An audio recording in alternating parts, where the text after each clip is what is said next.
Hello, I'm Izzy. Welcome to another episode of my writing workshop. Today we will talk about characters. I really enjoy this topic since there is so much to analyze when it comes to character types and character development. The first thing we will do today is analyze 5 types of characters. Then we will talk about character development.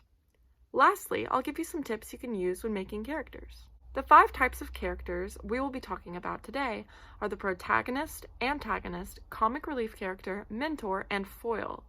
The protagonist is usually the main character of the story. This person is the good guy or the hero. There can be multiple protagonists.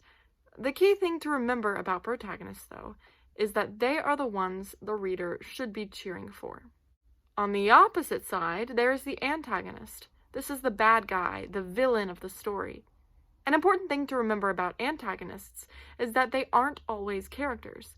The antagonist can be an idea that the protagonist is trying to defeat, or it could even be a characteristic about the protagonist, like greed or envy, that they are trying to overcome. To sum it up, the antagonist is the character that the reader is cheering against. Then there are comic relief characters. These characters are especially helpful to have in sad or intense stories because they lighten the tension for the reader. Then, at the climax of the story, some authors will take out the comic relief characters so that the situation feels more heavy and hopeless. To do this, they could make these characters become more serious because of the circumstances, make them go somewhere else, or the comic relief character could die. One example of this was in Muppet's Christmas Carol. In this story, Rizzo the Rat and Charles Dickens were the main comic relief characters. Throughout the story, they were always narrating it in funny ways. So, when it was time for the climax of the story, when the ghost of Christmas future comes, they left because they were too scared.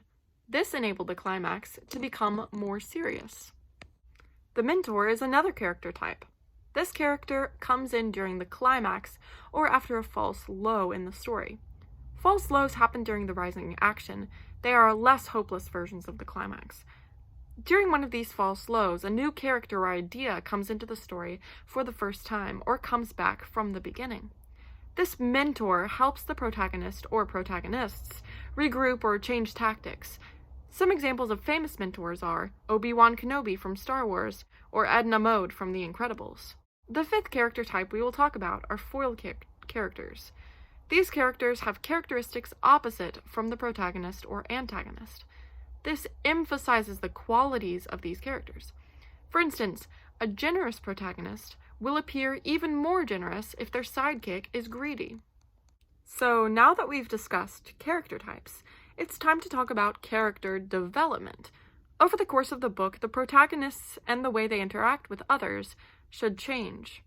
Make sure that the end of your book points this out. But the protagonist can't just change for no reason. This is where character development charts come in. I like to make charts like this one to outline the changes the protagonist will experience. Here I write the way the character feels at the end of the book, and here I write the way they feel at the beginning. In between, I have all the stepping stones needed to get from the beginning to the end. In each of these boxes, I also have the thing that makes the protagonist feel this way. Finally, here are some tips you can use when making characters. The first thing is that your protagonist should be likable, or if this isn't the case, the readers should at least have a reason to cheer for them. There are several ways to achieve this. One of them is to create mean characters or circumstances around the protagonist, like what J.K. Rowling did in Harry Potter. This makes the readers feel sorry for the protagonist and so like them better. Another thing you can do is to have a save the cat moment. This is when the protagonist helps someone or something else. It doesn't have to be a cat. Having a moment like this makes the readers like the protagonist because they see that they're good. The second tip is that you shouldn't be afraid to kill your characters. Having a protagonist's loved one die at the beginning of the book can make the readers feel sorry for them. Or killing a character towards the climax of the book can give the protagonist more motivation and or make the situation seem more desperate. Just make sure you keep the genre of your book in mind when you do this. The amount of characters who die need to match up to the kind of book you are writing. More intense books might have more deaths, whereas lighthearted books probably won't. The last tip is that your protagonists should each have at least one weakness or disadvantage. This might be a traumatic experience that is hard to overcome, a fear of a certain thing, an addiction, a lack of money and resources, a physical weakness, and so on. These disadvantages make the antagonist seem more powerful in comparison. Usually, at some point in the book or series, the protagonist will overcome this weakness. This will help them with character development. If a protagonist that has a deathly fear of scorpions has to face her fear to defeat the antagonist, she will change throughout the book, because at the end she will be able to stand up to her fear, whereas at the beginning she wasn't. In most books that aren't tragedies, the antagonist will have a weakness too. You can hide this from your reader to build desperation at the climax, or you can mention it earlier.